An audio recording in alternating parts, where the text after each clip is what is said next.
할렐루야, 아멘.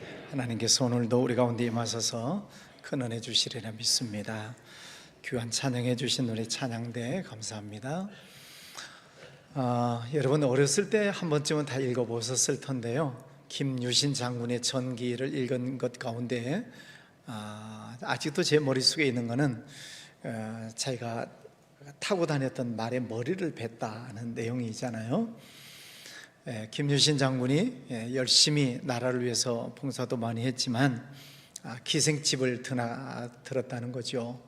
그래서 하루는 그 어머니가 아들을 앉혀놓고 나라에 큰 일을 하는 사람이 그렇게 기생집을 드나들어서 해야 되겠느냐라고 호통을 치셨답니다. 어느 날도 일을 마치고 업무에 시달려서 이제 말을 탔는데 잠이 들었습니다. 당연히 집으로 가는 줄 알았는데 깨고 보니까 기생집 앞에 와 있는 거죠. 그 사실을 보면서 충격을 받고 그 자리에서 말에 목을 뱉다는 그런 일화를 기억하고 있습니다. 이후에 그는 큰 결단을 내리고 훗날 통일 신라 시대의 주역이 된 것을 우리가 기억합니다. 전 세계인들이 또 미국인들이 가장 존경하는 인물이 있죠. 그가 소년이었을 때 한 마을을 지나가게 됩니다. 큰 농장을 지나가는데 주인이 노예들을 혹독하게 채찍질하는 장면을 보았습니다. 당시는 흑인들을 노예로 부렸죠. 그 노예들이 사람이지만 주인으로부터 인간 취급을 받지 못하고 채찍에 맞고 피를 흘리는 그런 장면을 보면서 이 소년 마음속에 다짐이 생겼습니다. 나중에 내가 일을 할 수 있는 기회가 있다면 반드시 저 노예들을 해방하는 일을 해야 되겠다라고 다짐을 했대죠. 누구예요? 링컨 대통령입니다. 우리나라에도 많은 위대한 인물들이 있습니다만 한 분만 소개를 하면, 도산 안창호 선생이 일제시대 때 대동강변에서 나라를 살리자라고 하는 연설을 하고 있었습니다.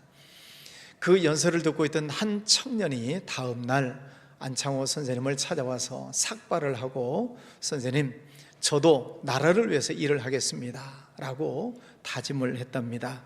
그가 바로 오산학교를 창설하고 또 독립을 위해서 서명한 33인의 민족 대표 중 한 분이신 남강 이승훈 선생님이라고 합니다.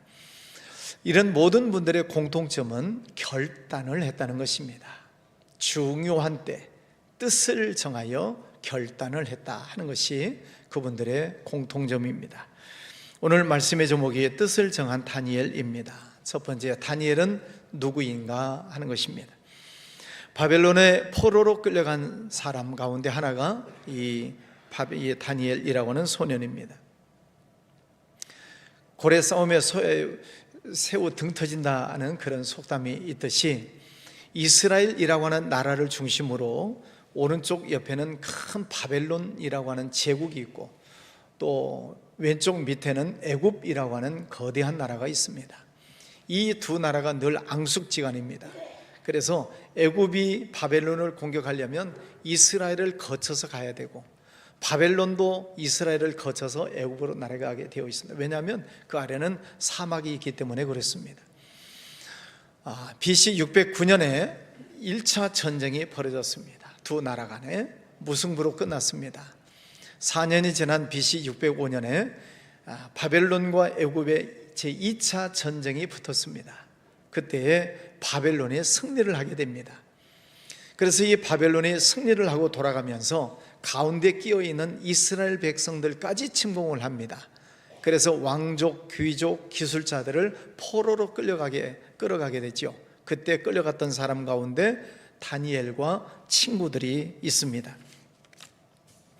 바벨론 제국의 느부갓네살 왕은 이스라엘 백성들을 포로로 끌고 가서 유화 정책을 씁니다. 왕족, 귀족들이거든요.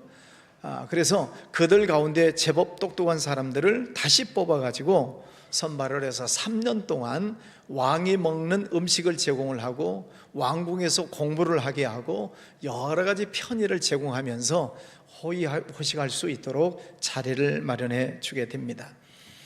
우리가 언뜻 보기에는 느부갓네살 왕이 굉장히 좋은 정책을 펼쳤구나라고 생각할지 모르겠지만은, 그러나 그 속에는 굉장한 음모가 있는 것이죠. 이 사람들을 잘 가르쳐서 유대 나라를 지배하겠다는 것입니다. 마치 일제가 우리나라에 1910년 강제 병합을 하고 나서 제일 먼저 한 것이 무엇입니까? 우리나라 말을 못 쓰게 했잖아요. 일본 말을 써라. 창씨 개명하게 만들었습니다. 단발령을 내렸습니다. 그러면서 민족의 정체성을 말살하는 그런 일들을 하게 됐죠. 그 일들을 하는데 앞장 세웠던 사람들이 우리 조선 사람들입니다. 그들 가운데 가장 잘못된 사람들이 을사오적이라고 하지요. 여러분이 이름 정도는 다 들으셨을 거예요. 이완용, 이지용, 이근택, 박재순, 권중현. 이완용이라고 하는 사람은 학부 대신 오늘날의 교육부 장관이죠. 이지용은 내부 대신 행안부 장관입니다. 이근택은 군부 대신 국방부 장관이죠. 박재순은 외부 대신 외교부 장관입니다. 권중현은 농상공부 대신 농림산자부 장관. 자, 이런 위치에 올려놓고 그 사람들을 통하여서 우리 한국 사람들을 지배하는 일들을 했지요.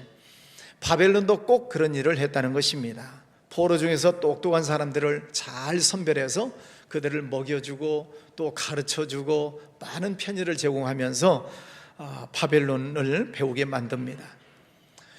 그 이름도 다 바벨론식으로 다 바꿔버렸지 않습니까? 그래서 오늘 본문 말씀에 보면은 이 다니엘이라고 하는 사람도 벨드사살이라고 하는 이름으로 바꾸어서 공부를 가르치고 있습니다. 두 번째, 그러면 이 다니엘은 무엇을 정했다는, 뜻을 정했다는 것인가? 지금 이 다니엘은 바벨론의 포로로 끌려온 사람이죠. 느부갓네살 왕에게 특별한 혜택을 입고 있는 사람입니다. 바벨론 제국은 미래를 위해서 인재 양성을 하기 위해 교육을 시키고 있는 중입니다.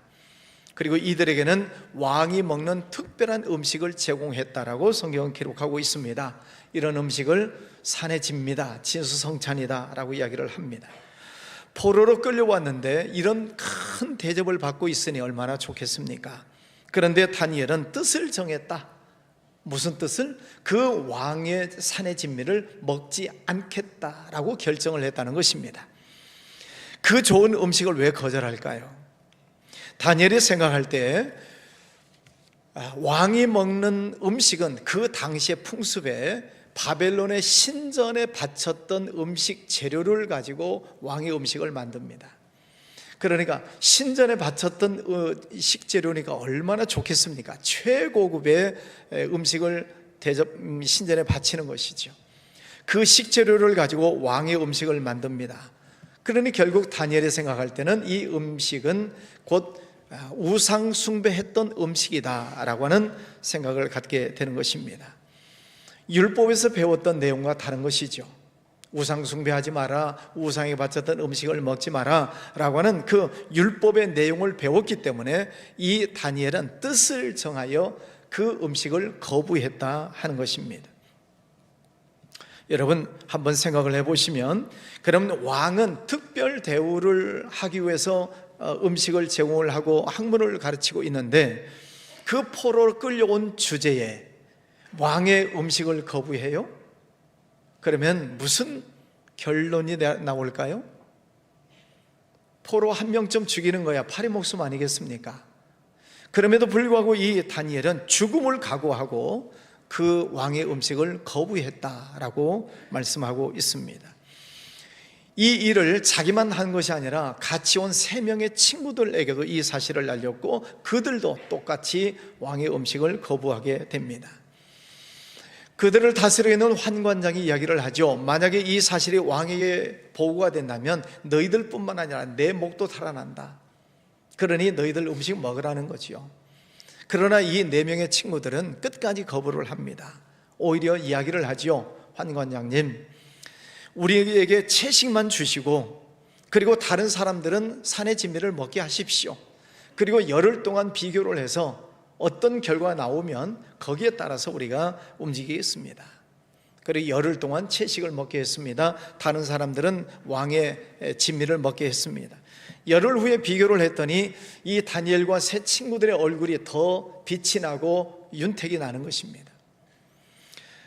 하나님께서는 그들에게 지혜를 주셔서 왕의 진미를 먹고 공부하는 사람들보다도 지혜가 10배나 뛰어나는 은혜를 주셨다라고 성경은 기록하고 있습니다.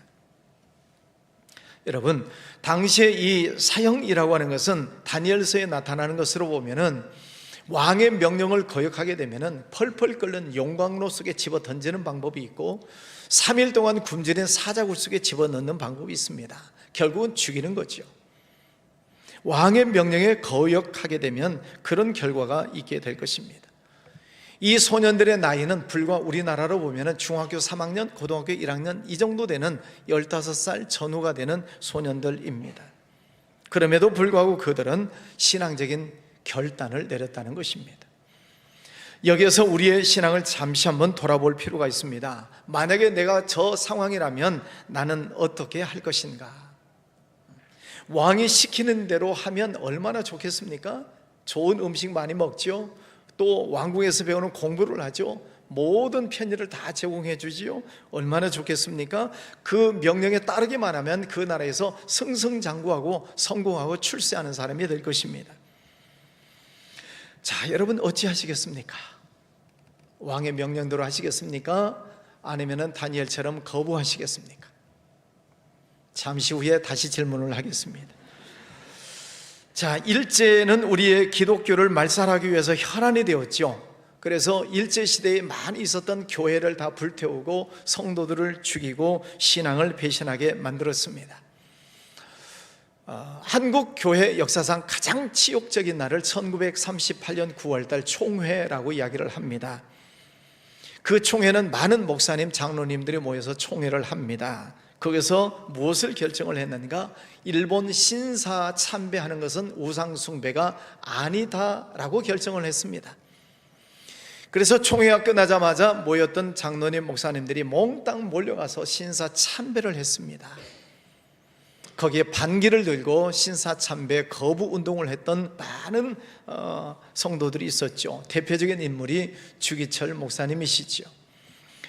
일본 정부에서는 주기철 목사님의 신앙을 꺾으려고 갖은 회유를 하고 고문을 많이 했습니다. 대표적인 고문이 못을 박아놓은 그 송판을 뒤집어 놓고 그 못판 위를 맨발로 걸어가게 하는 고문을 하게 됩니다. 주기철 목사님은 일사각오의 정신으로 한마디 변명하지 아니하고 못판 위를 맨발로 걸어가는 고문을 당하게 됐지요. 지금도 우리 한국교회는 이런 주기철 목사님의 순교의 피가 흐르고 있습니다. 10월 27일 주일 오후 2시에 광화문 일대에서 전국교회 성도들이 모여서 이 나라의 악법을 저지하는 예배와 기도회를 드리자라고 전국교회가 광고하고 있습니다. 계속 말씀드리고 있지만은 전 세계가 동성애법이 통과됨으로 인하여 그 나라들마다 큰 혼란이 일어나고 있는 것을 보게 됩니다. 차별금지법 속에 독소조항이 숨겨져 있어서 역차별을 하고 있는 그 독소조항을 빼내라는 것입니다. 차별금지하지 말아라, 사람을 차별하지 말자, 얼마나 좋습니까? 남녀 차별하지 말고 장애인 차별하지 말자, 좋은 이야기입니다. 얼른 듣기에는 좋습니다. 그런데 불행하게도 그 차별금지법 속에 독소조항이 있다는 것입니다. 동성애법, 젠더 사상 이런 것들이 그 법 속에 있어서 한꺼번에 통과를 시키려고 하는 일들이 있기 때문에 그것을 반대하는 것입니다. 성경에서는 동성애는 죄라고 기록하고 있습니다. 그게 하나님의 말씀입니다. 이런 법을 만들려고 하는 사람들을 동성애자들을 차별하지 말라고 그들은 주장을 합니다. 사람을 차별하는 것이 아니라 그 독소조항 죄에 대한 것은 빼라는 것입니다. 그런데 안 빼는 것입니다. 그리고 동성애 즐기는 그것이 죄라고 말하는 것은 곧 죄라고 말하는 것은 법을 어기는 것이다 라고 처벌을 하려고 하는 것입니다. 더 큰 문제는 젠더 사상입니다. 젠더라고 하는 것은 성별을 의미합니다. 성을 구분하는 것을 말합니다. 우리가 알고 있는 성은 남성이 있고 여성이 있습니다. 그런데 젠더 사상은 중성도 있다는 거예요. 그게 젠더 사상입니다. 쉽게 말하면 나는 남성이에요. 저는 남자잖아요. 저 남자예요. 근데 오늘 아침 딱 일어나서 생각해 보니까 오늘 나는 여자로 살고 싶어요. 그러면 이제 여자답게 이제 화장을 합니다. 눈썹도 그리고 입술도 그리고 저 집사람 거 가장 멋있는 옷도 이제 제가 딱 빼입고, 어머나 장로님 오셨어요. 저는 오늘 여자로 살고 싶기 때문에 이렇게 할 수 있다는 거예요. 거기에 대해서 누가 뭐라고 하겠습니까마는 더 큰 문제는 뭐냐면은 자기는 남자인데 오늘은 여자이고 싶어. 그래서 여자 목욕탕에 들어가는 거예요. 응? 남자 성기를 달고 여자 목욕탕에 들어갔어요. 우리 여성들 눈빛을 보니까 벌컥 생겼다 지금 그러는 것 같아요. 여기서 끝나지 않습니다. 지난 올림픽 경기에서 남자가 성전환 수술을 하고 여자 권투 선수로 나왔습니다. 두 선수가 싸웠습니다. 파란 옷이 순수 여성이고 빨간 옷은 성전환을 한 여성이에요. 남자인데 여성으로 성전환 수술을 했어요. 두 선수가 권투 시합을 했습니다. 이 파란 옷을 입은 선수가 몇 대 이렇게 주거니 받거니 맞잖아요. 이거는 여자의 주먹이 아니에요. 너무 센 거예요. 너무 아파요. 그래서 한두 대 얻어맞으면서 코뼈가 부러졌어요. 나는 더 이상 이 경기를 못하겠다 하고 포기를 해버렸습니다. 그래서 빨간 옷을 입은 저 선수가 우승을 했어요. 알고 보니 성전환한 남자 선수입니다. 그런데 여성으로 성전환을 했어요.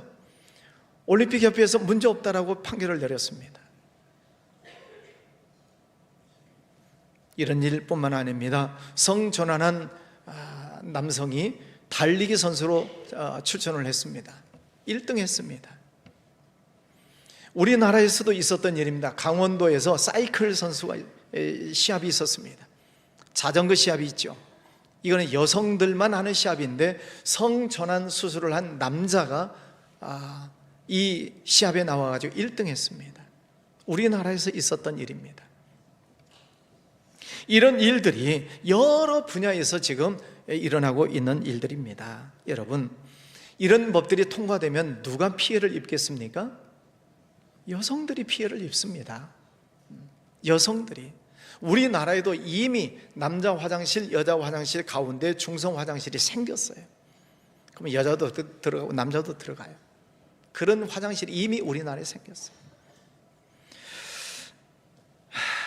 여러분, 이 동성애 때문에 생기는 질병이 에이즈라고 합니다. 이거는 제가 얘기한 얘기가 아니고 보건복지부에서 한 얘기예요. 제4차 국민건강증진종합계획서에 이렇게 되어 있습니다. 에이즈는 남성 동성애 간 성접촉이 주요 전파 경로라고 되어 있습니다. 동성애 때문에 에이즈병이 생겼다라고 보건복지부에서 발표했습니다. 2023년 작년 기준 에이즈 환자가 15,000명을 넘었습니다. 더 놀라운 소식은 이 에이즈 환자를 치료하는 데 들어가는 약값, 치료비, 노후 보장 비용 등등 한 사람 치료비가 한 달에 600만 원이 들어가요. 그 돈을 100% 국가 세금으로 지원합니다. 여러분이 낸 세금으로 에이즈 환자를 100% 치료하고 있어요. 지금까지 들어간 돈이 9조 원입니다. 인권이라고 하는 것 때문에 그 사람들의 이름을 철저하게 비밀 보장을 해줍니다. 누구에게 어떻게 들어가는지 아무도 몰라요. 지금 이게 우리나라가 돌아가고 있는 현실입니다. 창세기 19장 말씀에 보면 소돔과 고모라 이야기가 나오지요. 그 동성애자들이 그 성 안에 가득 찼습니다. 어느 몇몇 사람의 문제가 아닙니다. 성 안에 있는 모든 사람들이 동성애에 다 빠졌어요. 그 성 안에 롯의 가족이 살고 있지요. 하나님께서는 아브라함을 부르셔서 저 성을 내가 멸망시킬 것인데 가서 의인을 찾아봐라. 50명, 45명, 하나님 10명 찾으면 어찌하시겠습니까? 그래, 10명 찾아라. 그러면 내가 저 성을 멸망시키지 않겠다.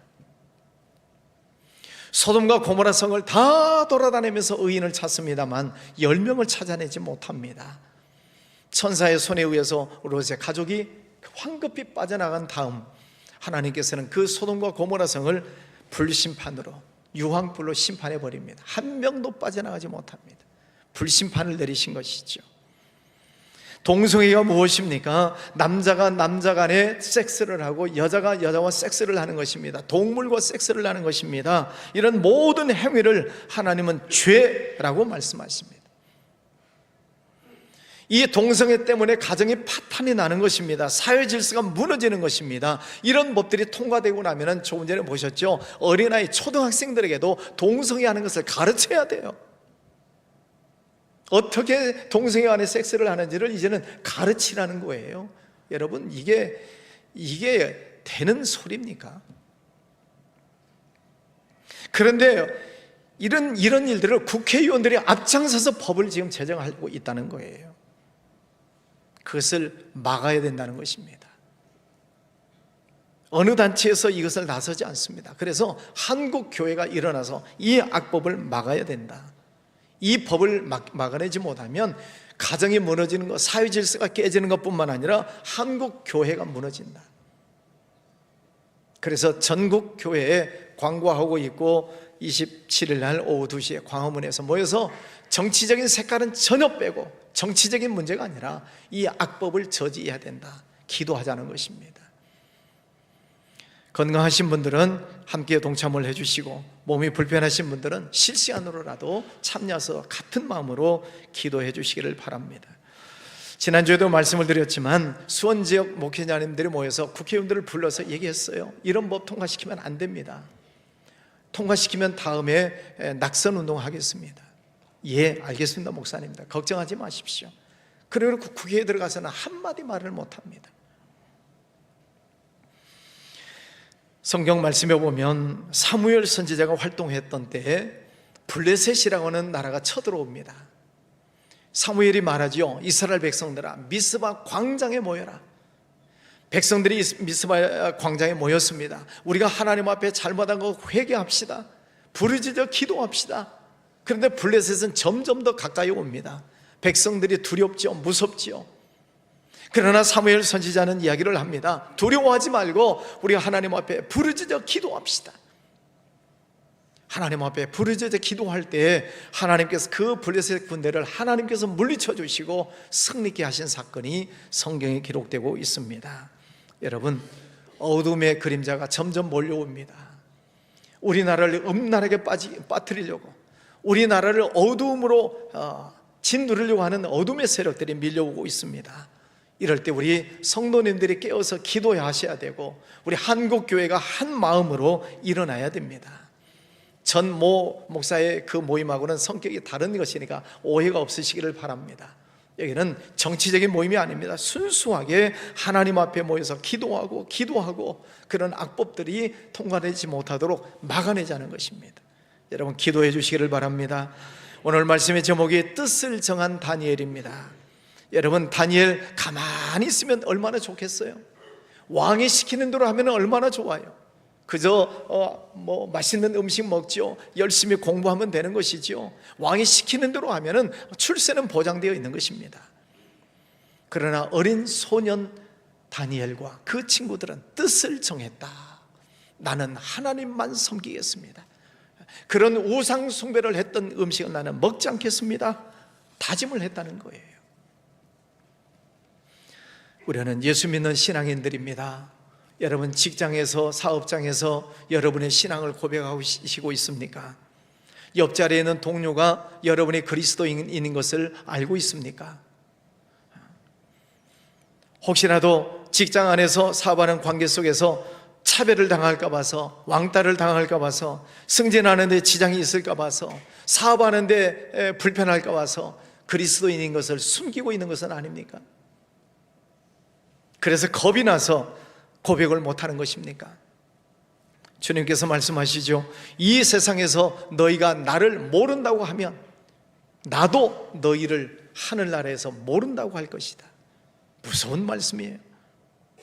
이 세상에서 누구 앞에서든 예수님을 모른다고 하면 나중에 예수님께서도 하나님 앞에서 나는 너를 모른다라고 할 것이다. 그때 어찌하시겠습니까? 사랑하는 성도 여러분, 이 시대를 우리가 잘 분별하셔야 됩니다. 지금 어영부영 우리가 신앙생활 할 때가 아닙니다. 자연 환경 속에서 일어나고는 수많은 재해들을 보시고, 또 이단 사이비가 지금 판을 치고 있는 것을 보시고, 인성이 피폐돼서 끔찍한 사건 사고들이 일어나는 것을 보시고, 여러 나라 여러 지역에서 발생하고 있는 그런 전쟁의 소식을 들으시면서 이것이 우연한 일이 아니라 마지막 때를 향해 달려가고 있고, 언젠가 예수님이 다시 오시는 재림 때를 가까이 다가가고 있는 징조들인 것을 우리가 알아야 됩니다. 이런 모든 일들이 마지막 말세의 징조의 시작이다라고 말씀하시고 있습니다. 그래서 하나님은 계속 우리에게 깨어 근신하여 기도하라 말씀하십니다. 신앙이 깨어 있어야 된다는 것이죠. 이연령 비연령식으로 신앙생활에서는 안 된다는 것입니다. 하나님의 경고의 말씀을 간과하지 마십시오. 종교 생활하는 것처럼 하지 마십시오. 여러분의 믿음을 확실하게 붙드시고, 나는 누구 앞에서도 어떤 상황 속에서도 나는 예수 믿는 사람입니다, 나는 불의할 수 없습니다, 나는 불법을 저지를 수 없습니다, 나는 오직 하나님의 말씀대로 살겠습니다 라고 하는 이 뜻을 정하는 신앙 고백이 여러분에게 있으시기를 바랍니다. 세 번째, 뜻을 정한 결과가 무엇입니까? 다니엘과 세 친구들은 왕의 음식을 거부하고 채식만 하겠다고 그랬습니다. 열흘 후에 비교했더니 그들의 얼굴이 더 윤택이 났다고 그랬습니다. 뿐만 아니라 하나님께서는 모든 이상과 몽절을 깨달아 알 수 있는 지혜를 그들에게 주셨습니다. 죽음을 각오하고 뜻을 세웠더니 하나님께서는 그들의 신앙 고백을 들으셨습니다. 그리고 다니엘과 세 친구들을 총리로 발탁되게 하시고 요직에 앉혀서 국정을 살피게 하셨습니다. 다니엘이라고 하는 사람은 이후에 4명의 왕들을 거쳐가면서 총리직을 계속합니다. 그리고 나이가 많게 된 80세가 넘은 이 다니엘이 나중에 고레스 왕 시대는 무엇을 하는가? 그 고레스 왕의 칙령을 내립니다. 이 땅에 와 있는 이스라엘 백성들은 다시 자기 본국으로 돌아가도 좋다, 해방을 시킵니다. 놀라운 일이죠. 오래전에 뺏어왔었던 그 모든 금은 보화, 성전에서 가져왔던 모든 기물들은 다시 다 가지고 가서 성전을 세워라. 고레스 왕이 칙령을 내립니다. 그때 역할을 했던 사람이 다니엘입니다. 사랑하는 성도 여러분, 죽음을 각오하고 뜻을 세워서 하나님만 섬기기로 다짐했었던 그 다니엘을 하나님께서는 이렇게 귀하게 쓰시는 것입니다. 사람들은 다 성공하기를 원합니다. 그러나 성공은 내가 이룬 성공이 있습니다. 내가 열심히 노력하고 피땀 흘려 노력하면 어느 정도의 성공은 이룰 수 있습니다. 그러나 하나님이 주시는 성공이 있습니다. 그것은 내 노력으로 되는 것이 아닙니다. 옛말에 천석군은 사람이 내도 만석군은 하늘이 낸다는 말이 있습니다. 어느 정도의 성공은 사람이 이룰 수 있겠지만, 그러나 인간의 노력과 한계를 뛰어넘는 성공은 그러나 하나님이 주시는 것입니다. 주님 말씀하십니다. 그런즉 너희는 먼저 그의 나라와 그의 의를 구하라. 그리하면 이 모든 것을 너희에게 더하시리라. 너희가 먹든지 마시든지 무엇을 하든지 하나님의 영광을 위하여 하라라고 말씀을 하시고 있습니다. 이처럼 다니엘은 뜻을 정하여 왕의 음식을 거부하고 오직 하나님만 섬기기로 작정을 했을 때에 성경은 이렇게 기록합니다. 2장 48절, 왕이 이에 다니엘을 높여 귀한 선물을 많이 주며 그를 세워 바벨론 온 지방을 다스리게 하며 또 바벨론 모든 지혜자의 어른을 삼았으며, 포로로 끌려온 주제에 바벨론 제국의 총리까지 오르게 된 것은 그는 인간의 노력으로 될 수가 없습니다. 하나님께서 그를 높은 자리에 세워주신 것입니다. 신앙을 우선하고 하나님을 우선하는 그에게 하나님께서 주시는 은혜입니다. 사랑하는 성도 여러분, 오늘 어린 소년 다니엘과 그 세 친구들의 모습을 보면서 무엇을 느끼셨습니까? 어떤 결단을 마음속에 하셨습니까? 나는 어떤 상황 속에서도 하나님을 섬기겠다고 다짐을 하시고 계십니까? 비록 무화과나무에 열매가 없을지라도, 비록 풀무불 속에 던져지는 일이 있을지 모를지라도, 비록 사자굴 속에 던져지는 일이 있을지라도 나는 예수 믿는 것을 포기하지 않겠습니다. 그런 고백을 하실 수 있겠습니까? 우리는 고백할 때 고백을 해야 되고 결단을 해야 될 때 결단을 해야 됩니다. 때가 지나가면 소용없습니다. 어떤 분들은 말을 합니다. 예수 믿으면 술, 담배 끊어야지. 술, 담배 여러분 아무것도 아니에요. 술 마시고 담배 피울 수 있어요. 그것 때문에 천국 못 가는 건 아닙니다. 그러나 진정한 크리스찬이라면 크리스찬의 품위답게 내가 살아야 된다는 것이죠. 그 결단은 본인이 할 문제입니다. 나는 하나님의 자녀답게 살고 있는가, 그리스도인의 품위를 지키고 있는가 하는 것입니다. 진짜로 신앙생활을 하다 보면은요, 여러분, 진짜로 신앙생활을 나는 열심히 해야 되겠다 생각을 하시면 주변에 있는 친구들이 떠납니다. 세상에서 재미있게 지냈던 친구들이 한 명, 두 명씩 떠나기 시작해요. 술 친구 떠납니다. 같이 세상에서 놀았던 친구들이 다 떠나가기 시작해요. 그래도 되겠습니까? 그래도 나는 예수 믿기로 작정하시겠습니까? 예수 믿으면 외로울 수 있습니다. 예수 믿으면 따돌림 당할 수 있습니다. 직장 안에서도 예수 믿는 거 드러내면 불이익을 당할 수도 있습니다. 그래서 예수 믿는다는 것을 나타내시겠습니까? 여호수아가 질문을 하죠. 백성들을 다 모아놓고 오직 나와 내 집은 여호와만 섬기겠노라. 너희들은 어찌할 것이냐? 그 말을 들은 이스라엘 백성들이 여호수아여, 우리도 오직 하나님만 섬기겠습니다 라고 다짐을 합니다. 여호수아 마지막 부분에 나오는 장면입니다. 하나님께서 그들을 통해 가나안 땅을 정복하게 하시는 것이지요. 사랑하는 성도 여러분, 어떤 상황 속에서도 나는 하나님만 섬기겠습니다 라고 다짐을 하시겠습니까?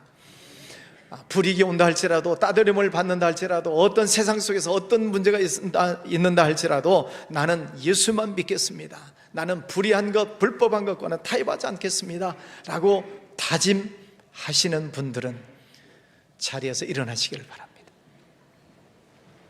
뜻을 정하신 분들, 결단하시는 분들, 나는 오직 하나님만 섬기겠습니다, 우상 숭배하지 않겠습니다, 더러운 악한 것들과 나는 타협하지 않겠습니다, 나는 하나님의 자녀답게 살겠습니다 하시는 분들은 일어나셔서 두 손을 가슴에 얹고 기도하겠습니다. 하나님, 오늘 이 어린 소년, 15살 먹은 이 소년들이 결단하는 모습을 보면서 도전을 받았습니다. 어떤 불이익이 온다 할지라도, 그들은 죽음이 온다 할지라도 그들은 하나님만 섬기겠다고 다짐을 했습니다. 그랬을 때에 하나님은 그들의 다짐을 받으시고 높여주셨습니다. 이 시간 여러분 가슴에 손을 얹으시고 다짐하는 기도를 하십시다. 나는 하나님만 섬기겠습니다. 어떤 환경 속에서도 내 믿음을 버리지 않겠습니다. 타협하지 않겠습니다. 불의한 것, 불법한 것과는 상관하지 않겠습니다. 오직 믿음으로 살겠습니다. 다짐하면서 소리내어 기도하겠습니다. 주여 한번 부르고 기도합니다. 주여, 아버지 하나님 감사합니다. 오늘도 귀하고 복된 시간을 날아가여 주셨습니다. 아버지 하나님, 어린 소년 다니엘 또 새 친구들 뜻을 정하여 우상 숭배하지 않기로, 아버지 하나님 왕이 먹는 그 우상의 제물을 먹지 않겠노라고 다짐을 했습니다. 아버지 하나님, 발각나면 죽을지도 모르는데 그 아이들은 아버지 비장한 각오를 하고 하나님만 섬겼습니다. 오늘 이 말씀을 들으면서 우리들 마음속에도 다짐을 합니다. 아버지 하나님, 이 시대 속에서 오직 하나님만 섬기겠습니다. 오직 하나님만 섬기겠습니다 다짐합니다. 불의한 것, 불법한 것, 더러운 것들, 악한 것들과 타협하지 않겠습니다. 다짐하며 기도합니다. 아버지 하나님, 간절히 기도합니다. 이 나라를 지금까지 하나님께서 은혜 주셨습니다. 축복해 주셨습니다. 불의한 것, 더러운 것, 악한 것들이 법으로 제정되려고 합니다. 주여, 이런 악한 법들이 통과되지 못하도록 막아주시옵소서. 아버지 하나님이여, 이런 악법들이 제정되지 못하도록 막아주시옵소서. 우리 한국교회 성도들이 일어나서 기도하고 함께 모여서 이 악법들을 저지하려고 합니다. 아버지 하나님, 은혜 베풀어 주시기를 원합니다. 더러운 것들이 법으로 되지 아니하도록 막아주시옵소서. 이 나라의 법은 청결한 법, 아름다운 법이 세워지게 하여 주시옵소서. 더러운 것들이 법으로 세워지지 아니하도록 막아주시기를 원합니다. 마지막 시대에 우리나라뿐만 아니라 전 세계를 향하여서 복음을 외치는 정결한 민족 될 수 있도록 아버지 하나님, 좋은 법만 세워지게 하여 주시기를 원합니다. 우리 성도들 하나님 앞에 엎드려 기도합니다. 아버지 하나님, 은혜 베풀어 주옵소서. 오직 주님만을 섬기고 오직 주님의 거룩한 백성 되기를 원합니다. 역사해 주옵소서.